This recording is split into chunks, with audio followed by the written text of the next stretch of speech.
Dear students, how are you doing? Today we are going to study basic sentence parts.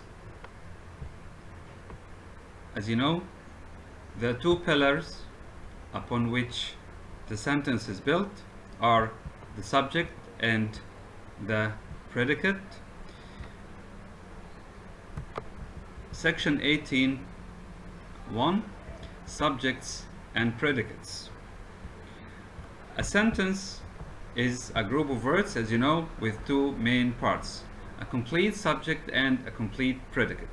Together they compose or are the two components of the sentence, and they must make a complete thought.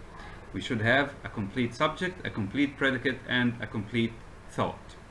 A complete subject is the noun, pronoun, or group of words acting as a noun, plus any other modifiers that tells who or what the sentence is about.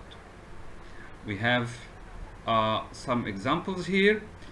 We'll see them later. The complete predicate is the verb or verb phrase plus any modifiers and complements that tells what the complete subject of the sentence does or is. Let's look at this chart here. Cowboys roamed. Cowboys is the complete subject. It's a one-word subject. And did what? Roamed. What is the sentence about? The cowboys. Or who is the sentence about? It's about the cow. Did what? They roamed. Buffalo Bill delivered mail. Buffalo Bill is a name. Delivered, mail. Delivered is the verb and mail is the object. Pony Express riders did what? Carried packages more than 2,000 miles. The service did what? Lasted for only 18 months. Although the complete subject usually comes first, occasionally means rarely in some cases, part of a complete predicate will be found at the beginning of a sentence with the rest at the end. Let's look at this example. Yesterday, my social studies class visited a Wild West exhibit.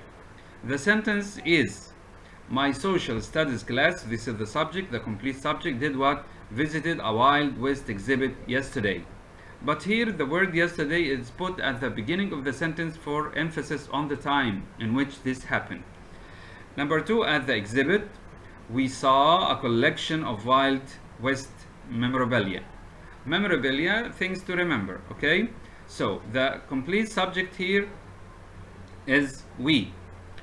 Saw a collection of Wild West memorabilia at the exhibit. So at the exhibit is part of the predicate, but it comes at the beginning of the sentence for emphasis. Exercise 1. Make two columns as shown in the example here. Then write each complete subject in the first column on the left and each complete predicate in the second column on the right. We have an example here. The tall cowboy tipped his hat politely. So where is the complete subject? The tall boy. Where is the complete predicate? Did what? Tipped his hat politely. We'll do number 1 together. Frederick Sackrider Remington. This is the complete subject. Frederick Sackrider Remington was a famous American artist. This is the complete predicate. Was a famous American artist. Number 2, he did what? This is the complete subject. Painted scenes of the Wild West. So painted scenes of the Wild West is the complete predicate. Number 3, the New York native also sculpted many cowboys and Native Americans. So where is the complete subject? The New York native also is part of the complete predicate because it's an adverb. So the complete predicate is also sculpted many cowboys and Native Americans. Let's move on to the next point. Simple subjects and predicates. Each complete subject and complete predicate contains a word or group of words that is essential to the essence. Without these elements, known as the simple subject and the simple predicate, a sentence is considered incomplete. In other words, some parts of the sentence can be deleted, or the parts of the subject that cannot be deleted are the simple subject. look at the simple subject here. It is the essential noun, essential, most important noun, pronoun, or group of words acting as a noun that cannot be left out, cannot be deleted, cannot be omitted of the complete subject. The simple predicate is the essential verb or verb phrase that cannot be left out or deleted or omitted of the complete predicate. If we look at the examples below here in the chart, tickets for the rodeo. This is the complete subject. Can I delete the word rodeo or for the rodeo? Yes. The word I cannot delete is tickets. So tickets is the simple subject. Tickets sold. Sold is the simple predicate. Why? Because I can't delete it. I can delete quickly, but sold can't be deleted.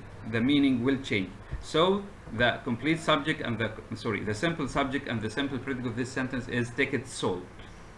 The writer's children. Am I talking about the writer or the children? No, I'm talking about the writer's children. It's children. The simple subject is children.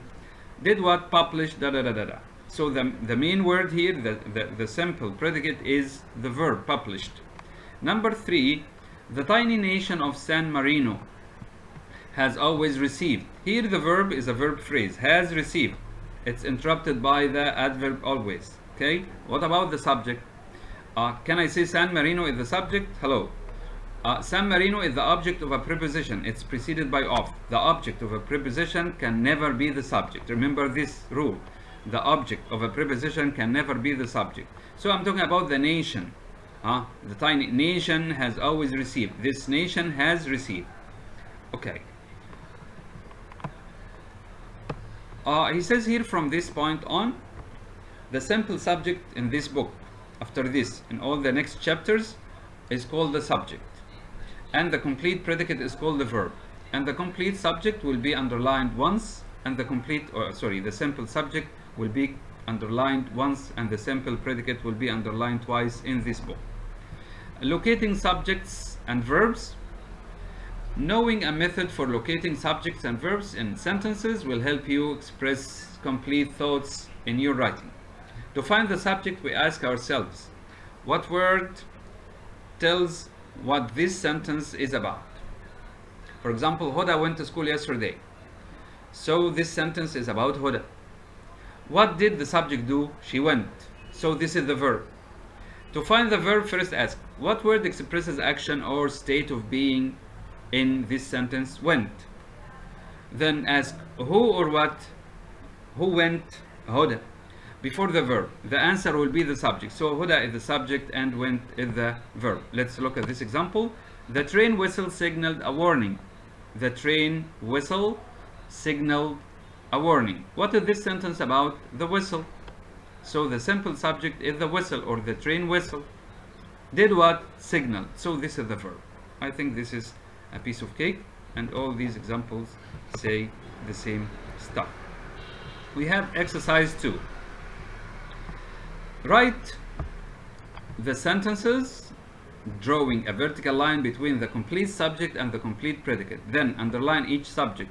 By subject here we mean simple subject, as we mentioned earlier, once, and each verb twice. By verb here we mean the simple predicate. We have an example. Cattle farmers, this is the complete subject, did what? Send their herds to market. This is the complete predicate. So we have a vertical line here. What about the simple subject? Cattle or farmers? No, I talk about the farmers. What about the simple predicate? Where is the verb? Sent. Let's do the first 2 or 3 sentences together. Cattle herders worked up to 20 hours a day. So where is the complete subject? Cattle herders. So we draw the vertical line after the word herders. And the complete predicate is worked up to 20 hours a day. So where is the simple subject? Herders. The simple predicate worked.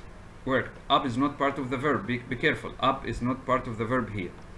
They drove cattle up and down the Chisholm trail. Trail. So where is the complete subject? They, and it's the simple subject at the same time. So we draw the line here after they. Drove to the end of the sentence is the complete predicate, but the verb is drove. Drove. Up and down here are not part of the verb. They are adverbs. Adverbs of place. Number 3, sources of water were sometimes not easily found. Where is the complete subject, sources of water? So I draw the line, the vertical line here after water, and the rest is the complete predicate. Where is the simple subject? Where is the subject? Am I talking about water or sources of water? No, I talk about sources. So the subject is sources, not water. We said before, the object of a preposition can never be the subject of a sentence. So the subject here is sources. And the verb is were found. Were found. Why? Because this is passive, so it's a two-word verb. Were found. Okay. Recognizing more than one subject or verb. Sometimes a sentence may contain a compound subject or compound verb. What's a compound subject or a compound verb?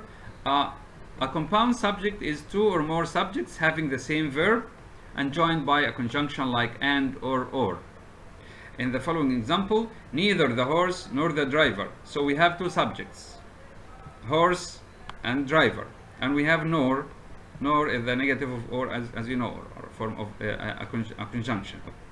Okay, they did what both of them or neither of them looked. So we have the same verb used with two subjects. So we have a compound subject here, horse and driver.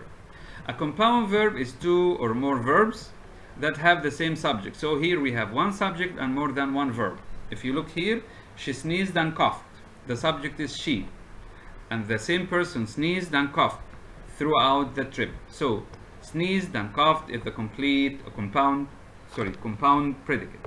We will load the wagon and leave soon. Will load is a verb, leave is another verb, so this is a compound predicate because the subject is the same. We.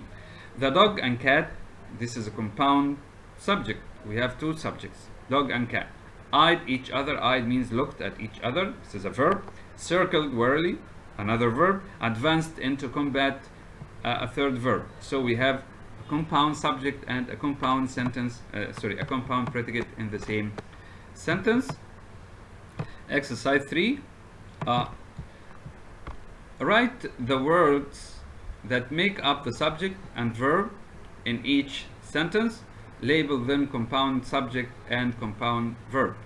Dogs and wolves, this is the compound subject because we have two subjects, are closely related to the coyote.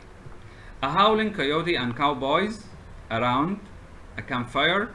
So we have coyote and cowboys. This is the complete compound subject. Coyote in the desert. Coyotes in desert climates escape the heat and sleep. We have two verbs here, escape and sleep, so this is a complete or a compound predicate. I think it's easy, and this is the end of our today's lesson. Thank you very much.